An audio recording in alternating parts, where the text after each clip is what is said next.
welcome to ET Garage. Today's video is going to be about why you need to support your motor when the transmission is out. Anyone who's been following my YouTube channel knows this transmission went for a second time and is in the process of being rebuilt. But for today, I'm just going to go over why you have to support the motor when the transmission is out, in case you don't know. I had a subscriber ask that, and I'm going to relocate this camera and demonstrate why. Alright, here we are looking at the engine bay, and with rear-wheel drive cars, you have the transmission bolts to the back of the transmission, and it's usually supported by either a cross beam, the transmission on the tail.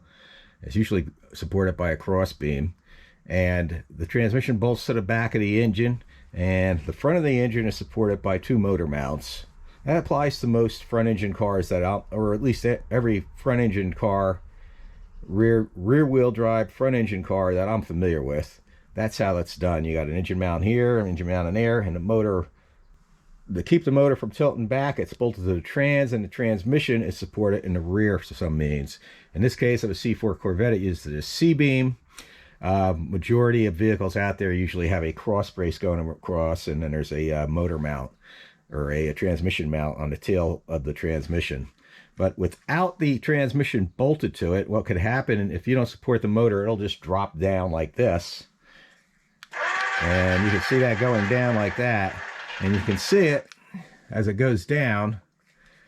This distributor is going back towards the firewall. And if I were to just let it drop, it would end up hitting the firewall.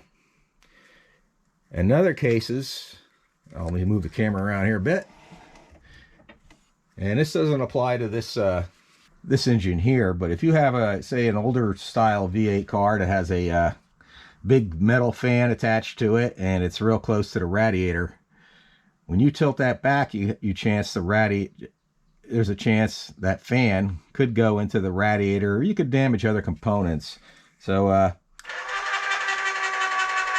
that's why it's important to support the motor. I don't know if you also seen that, but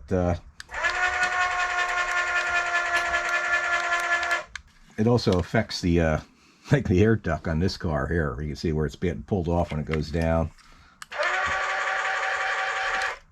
So things like that, hoses and other things, usually you don't have to worry about them. You'd have to let this thing go down quite a bit in order for that to be affected that way. But that's the reason you have to support it. Without the support, the motor will just drop down and you'll end up damaging something. Even if the distributor, you have a car where the distributor's in the front, you could still end up damaging your motor mounts or other components. So that's something to consider whenever you're taking a transmission out of a rear-wheel drive front engine car. Like I said, as far as I know, all of them are pretty much similar. There might be an exception out there, but I'm not familiar with it, that where, you know, the motor support doesn't need the transmission to be supported in the rear, but I can't think of any. So that's the reason you do that. Let's go over here for a minute and I'll give an update on the trans. Okay, as you can see, trans is all cleaned up. The casing's all cleaned up, and all the parts I got cleaned up and in the basement. I'll go down there in a minute. But as you can see, I got the forward and rear planetary assembly all in, and the sun shell. I upgraded to the Sonic Smart Sun Shell, which basically means it replaces a bushing with a Torrington style bearing. And I also upgraded the planetary.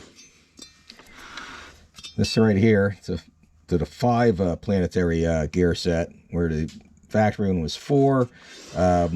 Unfortunately, this stuff is made in Taiwan, so the forward and the rear one, this one here, is both now 5 planetary instead of 4. Hopefully that will last a while, and nothing will go wrong that'll cause it to blow up and burn up. I actually have to take it back out. It actually uses a different type of bearing in the front, I found out. So that's on its way. It should be here hopefully this weekend. If not, oh well. And I'm just going to have to wait till next week anyway for everything to get here. I'm still waiting on the torque converter. I just only ordered that last Monday.